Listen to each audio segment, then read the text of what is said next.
The Ascend video transmitter requires soldering 4 wires in total. Solder the red wire to the 5 volts port.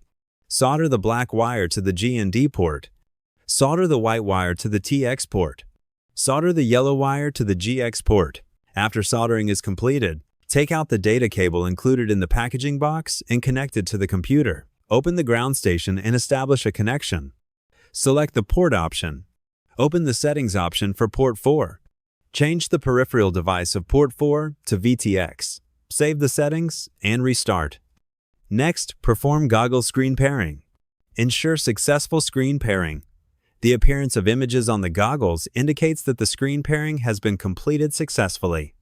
Firmware update method. Connect the video transmitter to the computer. Open the firmware update package. The installation package includes flashing software and upgrade firmware. First, unzip the package and install the flashing software suitable for the corresponding operating system. After the installation is completed, open the flashing software program. After establishing the connection, select the corresponding update firmware. Notes on firmware, file names.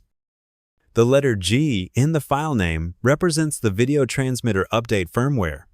The letter H represents the aircraft update firmware. The letter I represents the goggle update firmware. Files with the suffix G and D represent the ground, end update firmware. Files with the suffix SK represent the air, end update firmware. Open the corresponding firmware and perform the flashing operation. After that, the firmware update can be completed.